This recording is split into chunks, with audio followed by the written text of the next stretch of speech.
All right, welcome candidates and audience members to the candidate forum for the Los Altos City Council. I'm today's moderator, Abby Loncourt, with the League of Women Voters, Los Altos Mountain View, and the host of today's event. So first, a few housekeeping items. Our forum will last 1 hour. Due to the nature of the webinar, we can't provide any technical assistance to attendees, but all forums will be recorded and are going to be available on our elections page within 2 days of the event. Our elections page is LWVLAMV.org, and the link will be posted in the Q&A. We're going to be using speaker view to highlight the person who is speaking for this webinar, and audience members won't be shown. You can submit any questions about the event through the Q&A. When it gets answered, it'll be visible to everyone who's attending, and the chat will not be turned on. Questions for candidates have been submitted with registrations. We have combined similar questions so that we'll be able to cover as wide a range of topics as possible. We don't expect that there will be any time to cover additional questions for candidates from the audience. The League of Women Voters is a nonprofit organization of all genders that promotes informed, active participation in government. We do not support, oppose, or evaluate political candidates or parties. But after careful study, we do take positions on political issues. The League invites anyone who is interested in supporting democracy and local government to join us. Here's the format for today's forum. Each candidate present will make a 1-minute opening statement. Questions were selected to be relevant to all candidates and to provide useful information to the audience about issues in this race. All candidates will be given 60 seconds to respond to each question.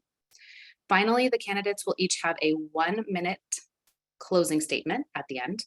An electronic timer will display each candidate's remaining time and will randomly shuffle the order of candidates responding to each question.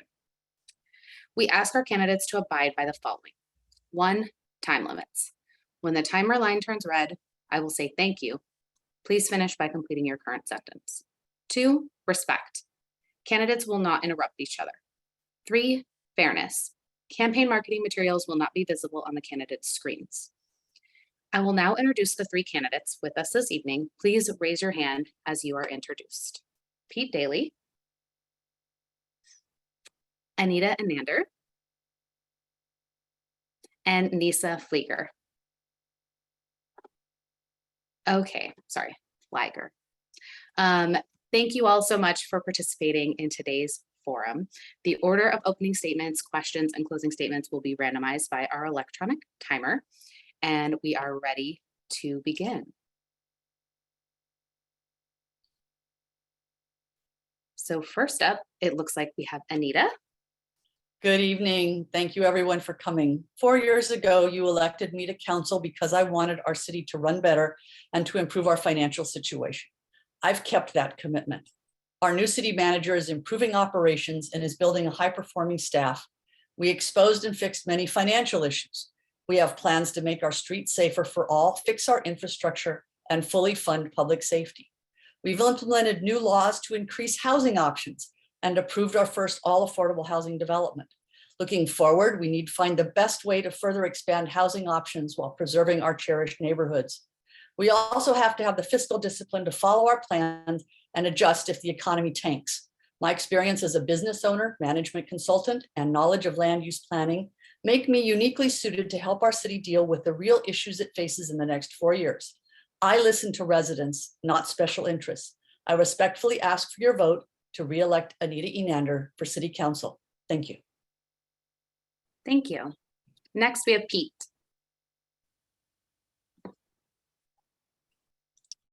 Hello, everybody. First, I want to say thank you to the League of Women Voters for allowing me to be with you this evening, and also for all that you do to inform voters. I really appreciate that. I'm running for office because I care about the health and safety of our children and the vibrancy of our town. Los Altos is a community, not just an address.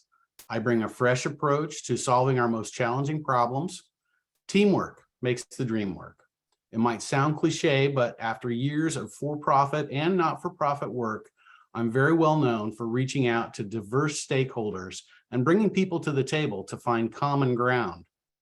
My priorities are to increase the supply of housing in compliance with the state law and implement environmentally sustainable policies that reduce our carbon footprint without creating an untenable burden for residents. Finally, I want to get city finances back on track, No more unnecessary spending of millions of tax dollars on legal fees that should have been Thank you. avoided. All right, and now we're going to go to Nisa. Thank you and good evening, everyone. It's been an honor to serve as your mayor and council member the last 4 years. I'm running for re-election because I believe my balanced leadership would continue to serve our Los Altos community well. I am proud of what we were able to accomplish, and I know I played a key role in helping to move several initiatives forward, including the new community center, the first 100% affordable housing development, creating a permanent downtown parklet program, protecting our civic center site, and increasing funding for safer routes to school. But there's a lot more to do. And we need the right leaders on council to ensure we increase affordable homes, effectively and honestly engage with residents, support our business districts, address the climate crisis, make it safer for kids to walk and bike, fix our aging city facilities, support our staff, Thank you. and continue to be fiscally responsible. All right, we are going to jump right into our questions. You can see our timer has been resorted. And it looks like we are going to start with heat. So the first question is, what is the city doing well? Where is improvement needed? And what are 1 or 2 changes you would suggest? Well, the city has adopted a climate action and adaptation plan, and I think that's a great start, but we're going to have to implement policies under that umbrella that move us to the goal of that plan, which would be carbon neutrality. We are also in the process of adopting, or we have submitted a draft housing element to HCD, and I think it's probably going to be adopted, but like the climate action and adaptation plan, you know, the devil will be in the details, and we will have to come together as a city to tackle some emotional issues and put in place ordinances, policies, zoning changes, and so forth that get us to our housing goals. I think we've done a pretty good job so far on the overall umbrella plans, but what we need to do better now is work together on the finer details. Thank you. All right, next up, Anita, same question. I think the most important thing that we've done well is to fix our financial situation so we actually know what we have and what we can spend. Another thing that we've done that I think is really important is to expand opportunities and services for our residents that are involved with recreation and what we're doing at our parks. That's partly really important because of COVID. Another thing that I think we do really well is we've increased and improved services to residents when they come for things like permits. That seems like very mundane, but it doesn't just affect residents, it also affects businesses when they come to town. Can we help a business get started? And we're doing that much, much better. We do have to focus on housing going forward. We are going to have to finish our housing element and then figure out the best way to implement those programs and expand our housing options throughout the city. And that's going to take a lot of help and a lot of cooperation from a lot of people. Thank you. Thank you. Nisa. Thank you. We've done a couple things well over the years, including, as Anita just said, getting a better handle on our financial situation. We also had a big transition with our city management at the end of 2020. And as mayor, I was able to help council and the city navigate through that transition process and hire a new permanent city manager. With our new city manager, I think we've improved a lot of the services to our community. And as a council, we've adopted at least 4 different policies and plans that we need to have in place to move our community forward. We have definitely several areas where we need to improve and we can do much better, including ensuring that we are playing a role in addressing the housing crisis we face as a state. One of the ways we need to do that is to move forward with implementing and adopting a housing element update that hopefully will be approved by the state, and making sure we follow through on all the actions and programs in that plan. Another thing we need to do, thank you. Okay, next question. I can see our timer is getting resorted here. We're We're going to start with Anita. So this question, everyone will have the same question. How do you assess the financial health of the city and what financial challenges lay ahead? The best thing about our financial health is that we actually know how much money we have, which we didn't know 3 years ago. However, we have unmet infrastructure maintenance needs, at least $20 million worth. We have a police department that the building floods, our firehouse roofs leak. We have a lot of maintenance equipment that needs to be replaced. We've got a lot of things. We've got a plan in place to do that, but it's going to take discipline for us to actually execute on that. In terms of other things that we have to pay attention to, we have to pay attention to our staffing and the rebuilding of our staff. It's one of the areas that our city manager is working so hard on and doing so very, very well. And we have to make sure that we do the right thing with housing. We don't have a way to fund right now $500 million that would be needed to build the affordable housing that the state wants us to build. We have to find more creative ways to attract and do affordable housing. Thank you. All right, Nisa, same question.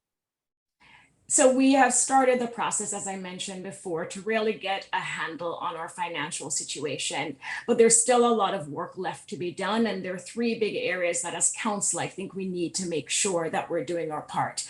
Our litigation costs are too high. And one of the ways we can ensure that we reduce and eliminate some of our litigation costs is to approve housing developments when they comply with the law and there's no legal basis to deny them. We also need to make sure that we're exploring grant and other funding opportunities so that we're not drawing down on our general funds if we don't have to. As a council, we also need to stick to our priorities and be very disciplined and focused and not get distracted when something else comes up. It is very important for staff, or city manager, and the community to know what our priorities are and what we will be focusing on as your council members. I think we also need to make sure we're investing in our staff and ensure that we're attracting and retaining staff, because in order to provide the services that our city and residents deserve, we need funding. All right, Pete.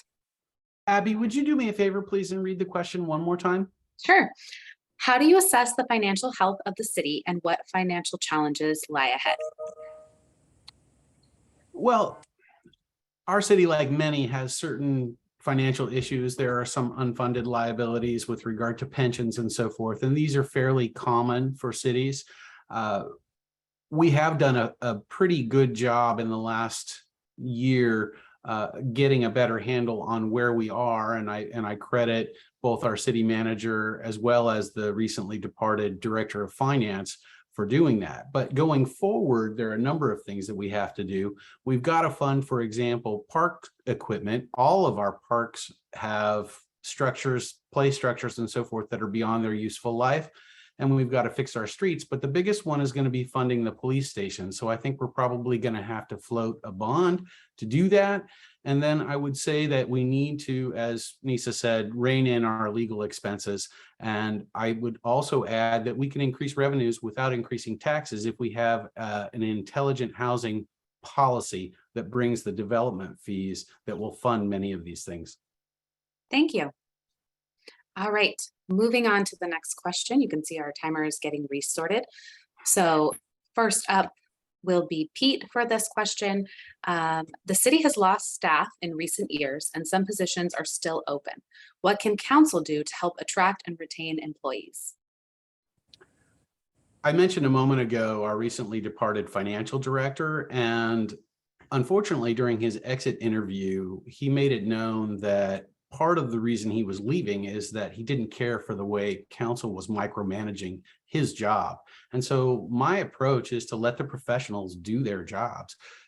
Fundamentally, the city is run by the city manager. The council hires the city manager and reviews their job, the city manager's job performance.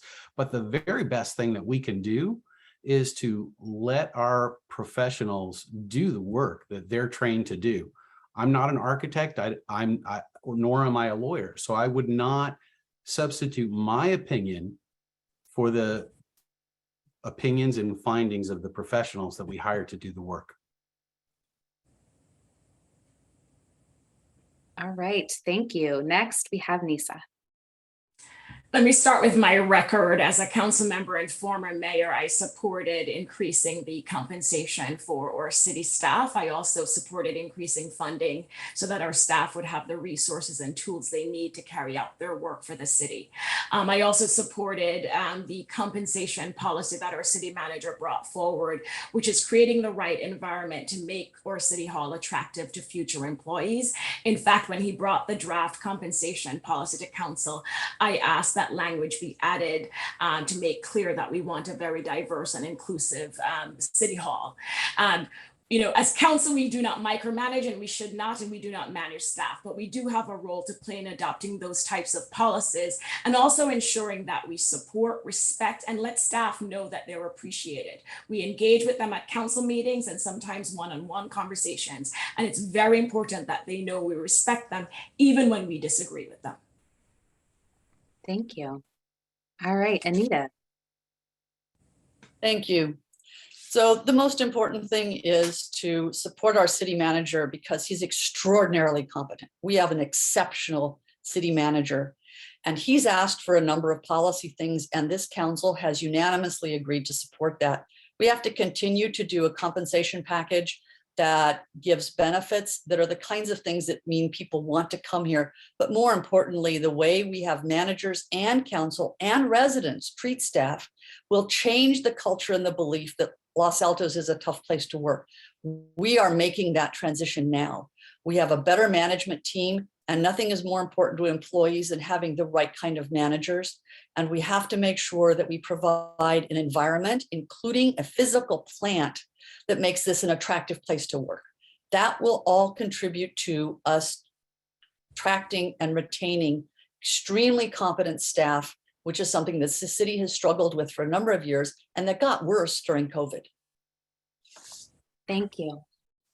All right, moving on to the next question. We're going to be starting with Nisa. So this question is, Los Altos residents are divided about whether the city should implement more aggressive reach codes, which would require residents to switch from gas to more electrical appliances. What climate change mitigation policies do you support?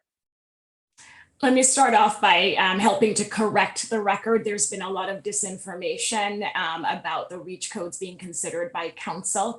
I was very proud to support the Climate Action and Adaptation Plan on council a few months ago. And as part of that plan, there are many actions, programs, and recommendations in the plan. Now, as policymakers, the next step is to bring forward the different actions and determine as a council whether or not we want to move forward with such actions. As a council member and a policymaker, my decision on what we move forward with will depend on resident feedback, mitigating cost impact to residents, relying on science and data, and also ensuring it's the right fit for Los Altos. And so I look forward, we are expected to have this come to us at a future council meeting. When I make my vote on what reach codes and actions I want to support, those will be the things I will use to make that determination. But I do think as a city, we have a role to play, and we do need to take actions to address this climate change crisis. Thank you. All right, next up we have Pete. So when it comes to climate change, I believe we need to think globally, but we need to act locally. And so I support our climate action and adaptation plan, and I worked on it. Actually, I was I contributed in a small way in a working group to that plan. Now, I support reach codes, but I would say reach, but don't overreach. So for me, what that means is I support electrification on new construction and 50% remodels, but I don't at this time support requiring residents to replace their gas appliances with electric ones when the old ones break, or replacing appliances when they sell their home. Now, there has been some misinformation, as Nisa has pointed out, that has gone around, and I would say that there are 40 or more actions within the Climate Action and Adaptation Plan that are suggested. And as we go forward and we evaluate those, I will use data and I will rely on the people who have expertise in the field, and I will work to bring the stakeholders, residents, together to make a good decision for everybody. Thank you. All right. Anita, same question. You asked about the reach codes. So 2 years ago, I supported the REACH codes for all electrification of multifamily. I did not support putting additional burdens on single-family residences because the data did not support that that was cost-effective, nor that it particularly helped the environmental mitigation issue. Going forward, we are waiting for new data to show what the circumstances are. We know that the circumstances of our electric grid has changed in the last 2 years. We now are keeping Diablo Canyon open.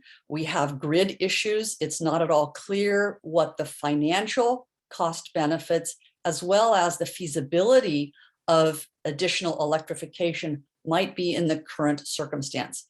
I will use data. I'm well known for relying on information and data, as well as input from residents, because I believe that they can make smart decisions for themselves about the right thing to do when given that information. I also will support additional mitigation and adaptation efforts within our city offices. Thank you. Okay, moving on to our next question. I can see our timer is getting resorted here. We will be starting with Anita for this question. So Governor Newsom recently signed 2 housing-related bills, SB 6 and AB 2011, allowing housing to be built in underutilized commercial sites. What do you think will be their impact on Los Altos? It will depend on the final regulations that come out from HCD and how they interpret some of the language in those bills, which are not particularly clear and well written. There is dispute right now as to exactly what the commercial corridors need to be, how big do the streets have to be to qualify. So it's not clear that anything other than El Camino would even fall under these new bills. If it is only El Camino, I don't think it will have very much effect because we already have zoned El Camino for housing and we have a track record of building great housing on El Camino. If it affects other parts of our city, it's unclear whether the commercial possibilities, the lots, actually need to be distressed or not, or whether someone can simply bid up and buy a functioning piece of commercial property and close out that operation and build housing, in which case we could lose some important commercial areas. Thank you. All right, next up, Pete, same question. So I believe that in particular, AB 2011 is going to have a material impact, and it's going to change the nature of our debate, much like many of the other state housing laws have done. You know, I note with pleasure really that we're having a debate right now about how many windows to have on our first all affordable housing development, as opposed to whether or not we should have an all affordable housing development. And so I think with AB 2011, you will see in specific the Office and Administrative District on the south side of San Antonio impacted, where we will not be having a debate about whether or not that should be rezoned because AB 2011 makes that discussion moot. Instead, we will be having a discussion about how many stories, how much density, and so forth. So that's where I think this is going. All right, thank you. And Nisa. Like many bills that become law, Abby, I think as council members, we need to make sure that moving forward, if this is, and it is the new law, that we comply with it, regardless of how we felt about it as a bill. It is not clear whether or not how much of it will actually apply to Los Altos based on the population size and what's actually defined as a commercial district. As you know, we value our business and commercial districts in Los Altos. And so, you know, moving forward, if this were to affect any of our business districts, I would hope to ensure that we're able to balance maintaining a lot of our office, commercial, and business space with any new housing that gets built in these districts. We are going through the housing element update process, and we've already identified where we think, you know, that 1,958 housing units should be built in Los Altos. And I think it's a good draft and we're still working on it. And so in an ideal world, it's balancing this new law with what we envisioned happening in our housing element update to ensure that we're building the right housing. Thank you. And that is actually a great segue into our next question, which relates to the regional housing needs allocation. So people move to Los Altos for its village feel. How can we maintain that small town feeling while accommodating the regional housing needs allocation, also known as Rena, housing requirements. And we'll start with Nisa.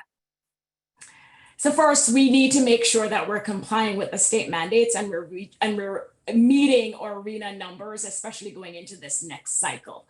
When I talk to residents about what they mean by character in Los Altos, everybody describes it differently, but some of the common themes are, green space, open space, trees, vegetation, clean and safe streets. And I think, with building 1,958 housing units, we can still maintain those things. I'm running on a balanced leadership because I do believe we can meet and exceed our housing goals and requirements, but still maintain the character we love about Los Altos.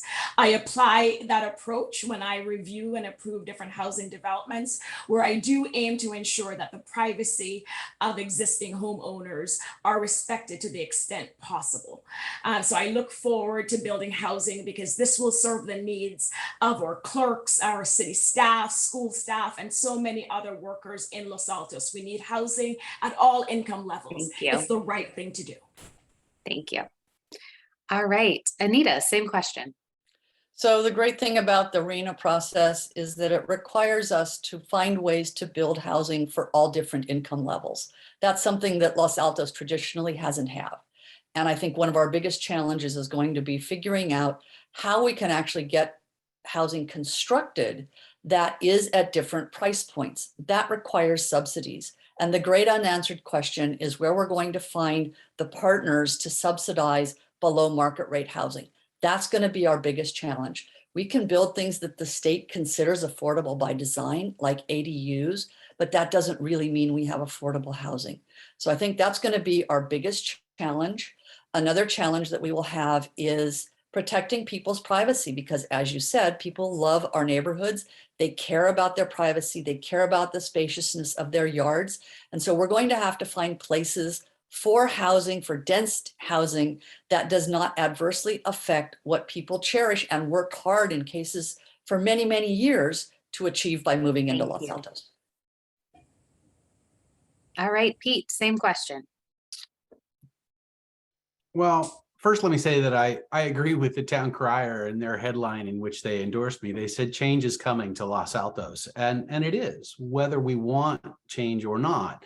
And so the question is, how do we go about managing that change? And one of the wonderful aspects of our community is this village feel. I, in particular, believe that most of the housing should be proximate to downtown or other commercial districts, creating walkable commercial districts where people who live in higher density housing can simply walk across the street or go a few blocks and have coffee with their neighbors and so forth.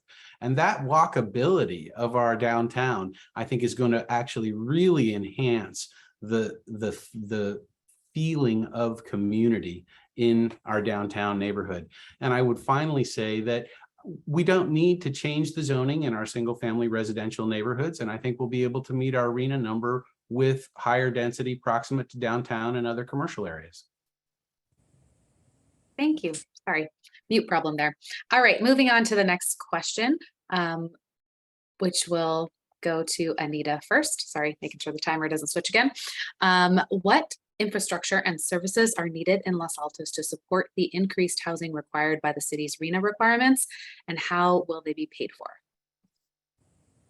Probably the greatest impact will be on water and power. And neither of those are things that are under the city's control. Those are private industry or regulated utilities. The third thing that is going to impact is the schools. Again, that's something that doesn't affect the city. The good news is, one of the other things that's hard to talk about, which is sewage, is that we actually have great capacity in our sewage system to be able to accommodate that additional growth. I think the big unanswered question is the impact on traffic. And while we would like to think that people are going to be in walkable locations, the truth is that most people still drive to work even after COVID.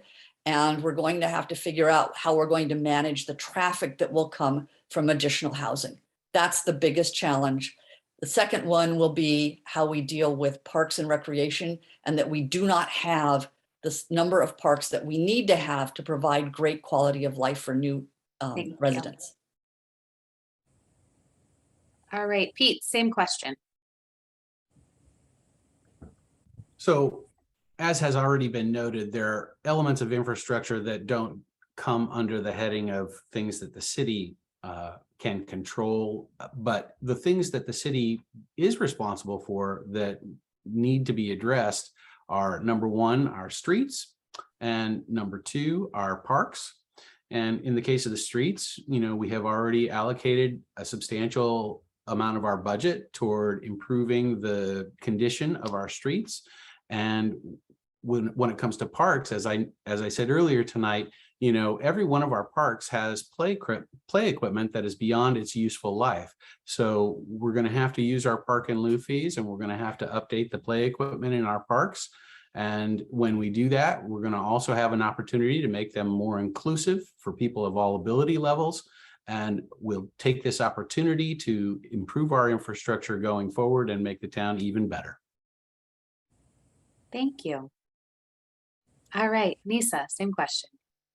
So there are a couple of city infrastructure that will definitely be impacted, but I'm proud of several things we have already put in place that would address some of these concerns. So starting with the roads, we approved our budget a few months ago, and as part of our budget, we included funding to improve the condition of our roads. And so the impact on our roads with increased number of housing and residents is already anticipated and will be addressed through that increased funding. Traffic, hopefully in November, we'll adopt a complete streets master plan, which will improve the infrastructure, bike, pedestrian, and its complete streets. So all modes of transportation on our streets will also be addressed. And I know as part of that plan, they're already anticipating this increased number of housing units. We also need to talk about our actual city facilities. I'm proud I consistently supported our new community center, because we will need facilities like a community center to improve the quality of life for our future residents. I also improved funding for Grant Park. Thank you. All right. Looks like we're having a little bit of an issue with our timer. Oh no, we're good. Okay, moving on. So next question will be going to Nisa first. And the question is, are you concerned about the empty storefronts and struggling businesses? And if so, what can the city do to help? I'm very concerned about that, Abby. And as I said earlier, I am a big supporter of our different business districts. I am proud that I was one of the 3 votes that supported establishing a permanent parklet program for our downtown business districts. And that's one way of supporting our business, so we don't have more businesses leaving Los Altos. During COVID, I was also a champion with Mayor Pepper of having COVID-19 grant funding, again, to support the business community throughout our different business districts. And as council members, I think it's important for us to continue to look for ways to support the business community and also attract new businesses to Los Altos. And one of the ways that I have done that when I was mayor during COVID, I actually did a PSA with the Chamber of Commerce, where I encouraged our residents to really go out and support our business community. I think, Los Altos, I hear it many times from residents and neighboring cities, how much we've come a long way over the last 5 years, but there's a lot more work for us to do to fill those storefronts. Thank you. Thank you. All right, Anita, same question. So obviously it's concerning, and especially if in our financial situation in the US and the economy in the world goes down, we're going to have a greater fight. What we can do, a big thing, is to make sure that we make it easy for people to establish businesses. And that's why every time I go into a business or I open a new business, I ask the owner, how was it to get started? How was it to work with the city? What can we do to make it easier for people to get permitted and get going in their businesses? I'm happy to say that I'm getting much better answers now than I got 3 or 4 years ago. Another thing we can do is to establish a new parklet priority system and some parameters for developing permanent parklets to make them truly attractive, to give a cohesive look to our city, and to make sure that we don't attract undesirable things like vermin, excuse me, which we're starting to have a problem with, and that we still can, keep our sidewalks clean and so on. So Thank you. Thank you. All right. And Pete, same question. So my answer is a little bit different than the other candidate's answer. And it relates to not only our housing policy, but other amenities that we can provide in our community, like a new theater for the performing arts, which is something that I've been working on for quite a while. And research shows that that particular amenity, above all else, is the best investment any city can make in terms of generating an ROI for occupancy tax and so forth. But I also want to talk about development in terms of the existing buildings that we have in downtown. We have between 15 and 17 vacant storefronts right now. And part of that is because the buildings were, constructed 50 years ago or more, and the nature of business has changed. Those are narrow buildings that are very deep. They have big storerooms for inventory and so forth. And with just-in-time delivery and the internet and so on, businesses do not require the same kind of footprint. So we need to think about that as we go forward in our development plans and create physical buildings that are more appropriate for businesses. All right, thank you. Okay, moving on to the next question, which will be to Pete first. So the question is, council often has to make decisions in order to follow the law, like meeting Rena requirements, but these decisions can be unpopular with the community. How can the council better work with the community so that they are better understood and accepted? Wow, that's a good question. I mean, first and foremost, I support the community coming forward and making public comment in our council meetings and sharing their thoughts with council by email and so forth.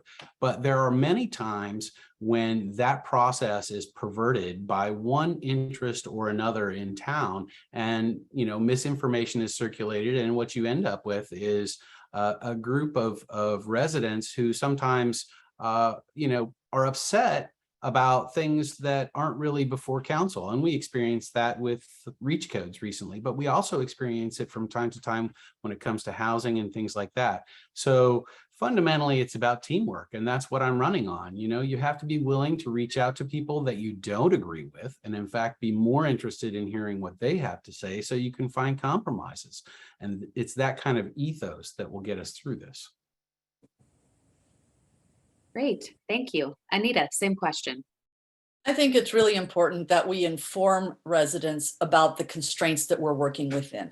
Before I was even elected to council, in fact, before I was on the planning commission, I did a town hall training about the density bonus law, explaining to people about First Street and what was happening and why it was happening and what the constraints were that we were working within. We have to live within the law. There's no question about that.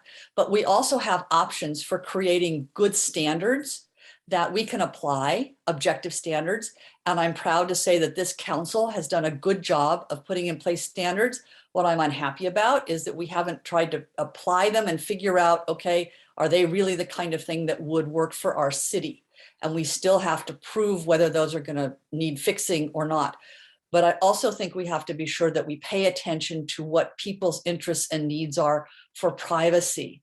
And we have to adjust our standards so that we take care of our residents, new and old, in our development. Great, thank you. Nisa, same question. As I said before, we need to make sure that we're complying with the state mandates, the state housing mandates, and we're complying with all the applicable laws. If we fail to do that, we're exposing the city to litigation risk. And again, it's taxpayer dollars that will have to pay those litigation costs. We need to engage with our residents regularly, effectively, and honestly. And as mayor, I held a COVID senior forum because I wanted to hear directly from our seniors about what they were experiencing and also provide information to them directly. I also ensured that council members had office hours during COVID, virtual office hours, because again, it's important that we're engaging directly with residents so they can ask questions and we can keep them informed about what's happening at our council meetings. As you know, our council meetings are in the evenings, and even though with virtual meetings, it's a little bit more convenient, it also goes for a few hours too long for many residents. And so we need to make sure there are other ways for them to engage. All right. Looks like our timer is being reshuffled. Thank you for that. Okay, so this question is going to go to Anita first. How well is Los Altos meeting its water reduction targets? And what more can the city do to encourage residents to save water as the drought continues?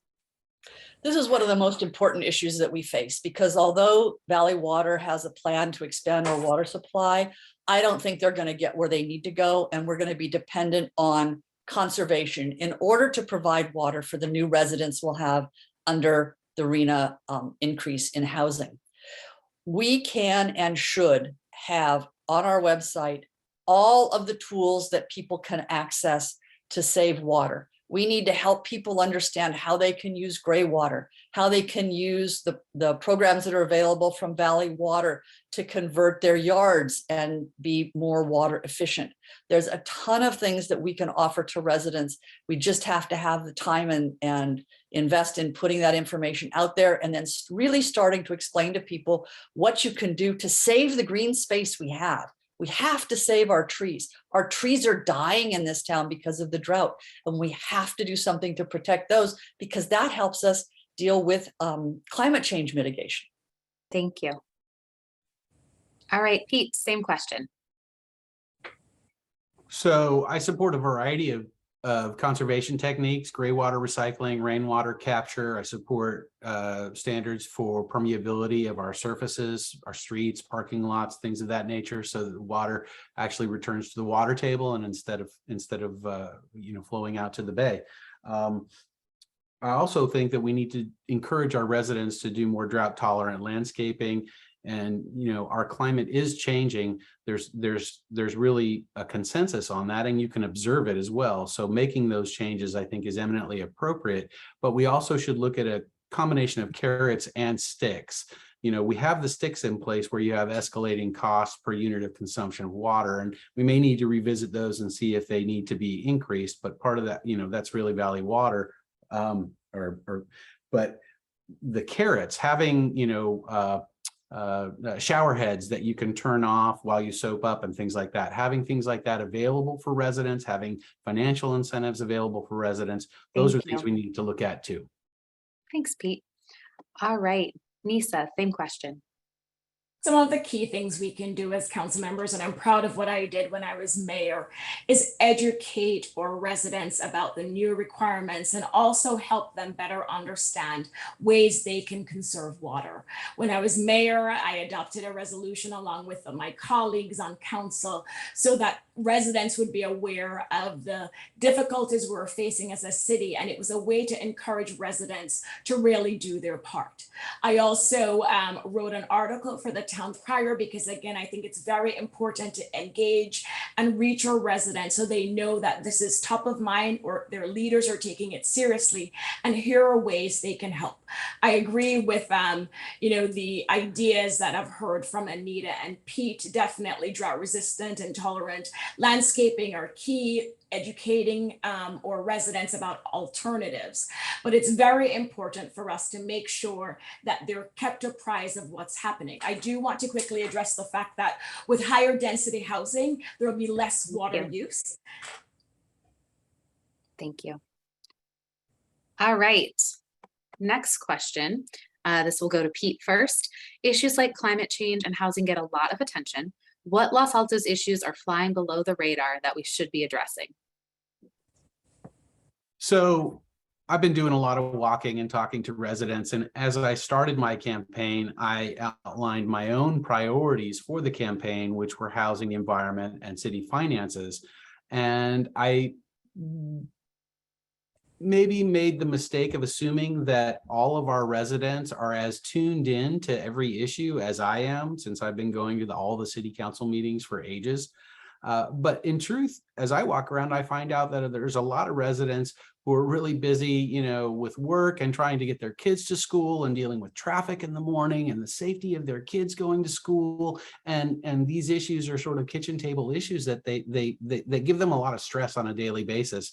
And so it's been eye-opening to me, because I've heard in particular about traffic and pedestrian safety in the mornings on the way to school from a number of residents. And so I think that has to be an elevated concern. Thank you. All right, Anita, same question. our city is changing culturally. We have great new residents from around the world, and we aren't really trying to do anything, I think, proactively to help those folks that are new to Los Altos feel comfortable in our community. We need to have more block parties. We need to have sponsor and hold more events that engage people of cultures that are reasonably new to our city and help them feel comfortable and help neighbors who've been here feel comfortable with people who are new and who may be different than they are. I think that's an issue that flies very much below the radar and doesn't get talked about hardly at all. Another issue that flies below the radar is our infrastructure. It's one of those really not very sexy things to talk about, but if you say to people, you know, we've got a $20 million deficit in infrastructure maintenance, they don't even know what that means. And you can't blame them because it's really kind of a below the radar thing. But our police station flooding is another one. And so we've got some things we need to talk about. Thank you. All right, Nisa, same question. Abby, can you please repeat the question? Yes. Issues like climate change and housing get a lot of attention. What Los Altos issues are flying below the radar that we should be addressing? Thank you.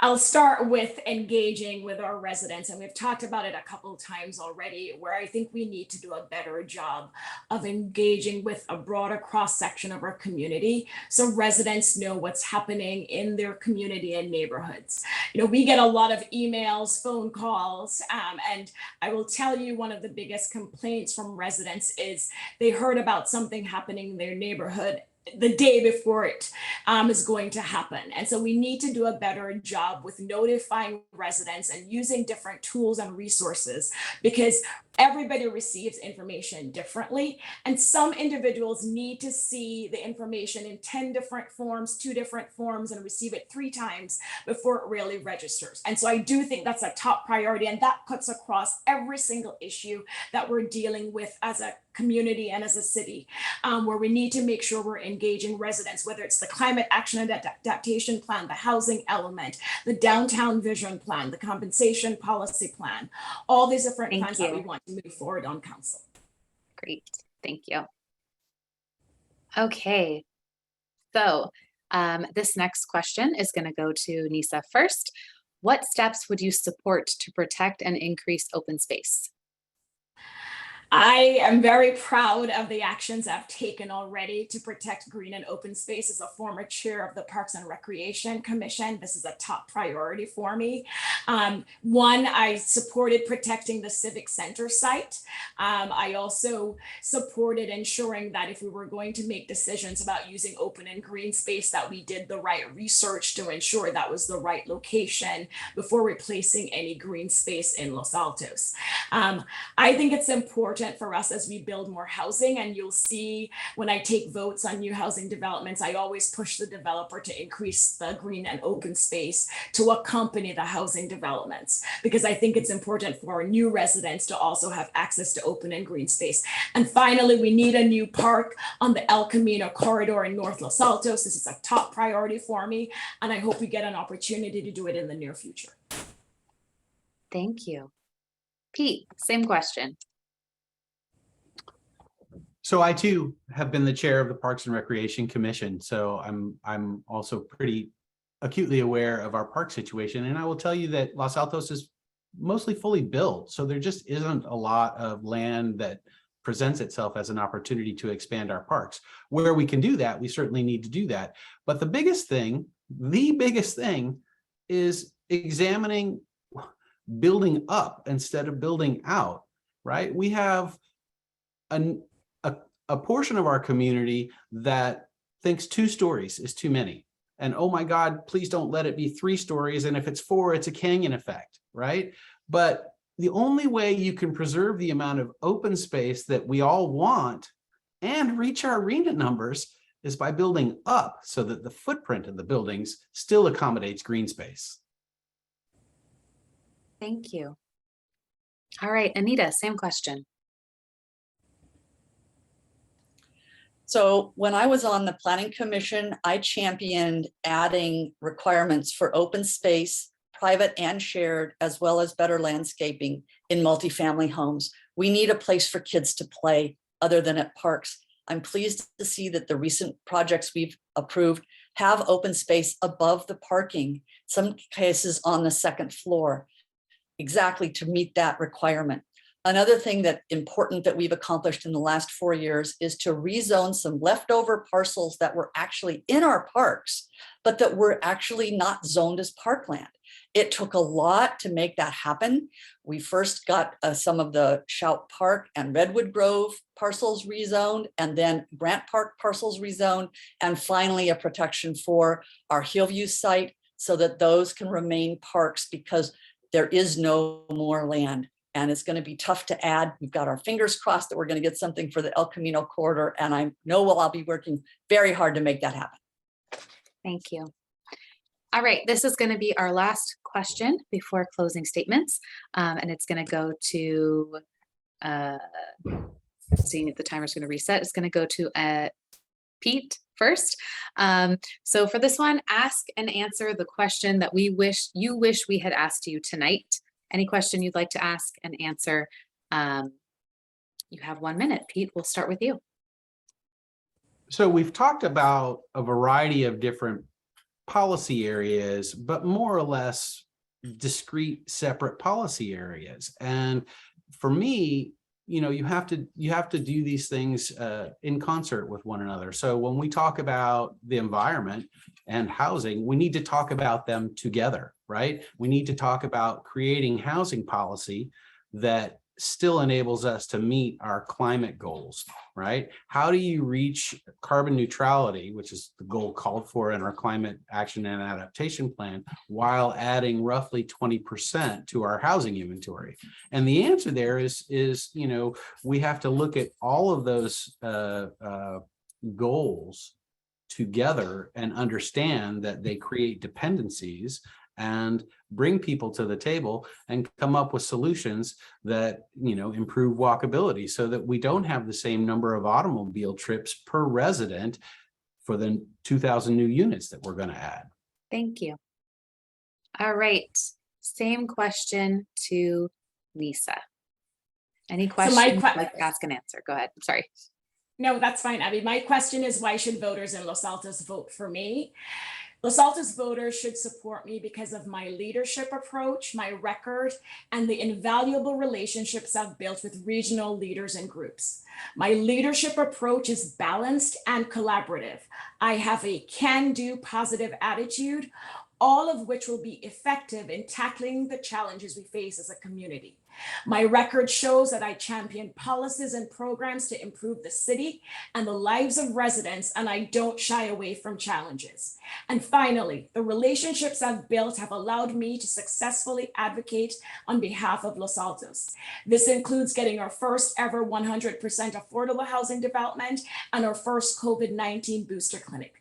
I am proud to have endorsements from Supervisor Simidian, Congresswoman Anna Eshoo, District Attorney Jeff Rosen, State Senator Josh Becker, and State Assembly Member Mark Berman. These are elected officials who have observed my work on behalf of Los Altos and have endorsed my re-election for another 4 years. Thank you. And Anita. Well, I could talk about why you should vote for me, but I think I'd rather talk about a group that we haven't talked about tonight, and that is seniors. And in that group, I'm also going to put veterans. We need to do more for seniors and veterans with respect to housing and services in our community. We talk a lot about safe routes for kids, but we need to talk about safe routes for seniors. We need to talk about what helps seniors age in place. We need to talk about what helps senior access services, groceries, and so on, so that the people who helped be a part of this town for so long can continue to age in place if that's what they choose to do.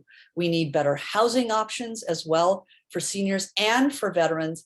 And I hope that as part of our Rena implementation, we will focus on how to provide better housing options for seniors and veterans, as well as other services to help them be an important part that can continue to contribute to making Los Altos such a rich and wonderful place to live.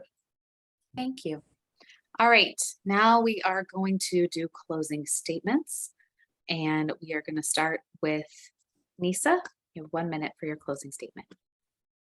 Thank you, Abby. And again, thanks to the League of Women Voters for hosting this forum. And thanks to all who joined us and will be watching the recording. I will conclude by asking for your vote. As I've demonstrated over the last 4 years, I have the experience, leadership approach, and temperament to tackle big challenges and take advantage of opportunities. From being a COVID mayor to leading the city through city management changes and championing policies and programs to improve the city and our quality of life, such as fixing our aging facilities, ensuring we continue to be fiscally responsible, supporting the new community center permanent parklet program, increased funding for safer routes to school, starting a Veterans Day celebration, and hosting a seniors COVID-19 forum. If I am fortunate to be reelected, I will continue to be your advocate and champion. I've enjoyed serving. Thank you. Please visit my website at votenisa.org. Thank you. Thank you. All right, Anita. Thank you very much for having us this evening. I have a proven record of doing what I committed to do, and I know what we have to do over the next 4 years to be financially secure, to focus on safety in our homes and on our streets, and to put resident services first. I supported change in executive management so that we could make significant improvements in our city.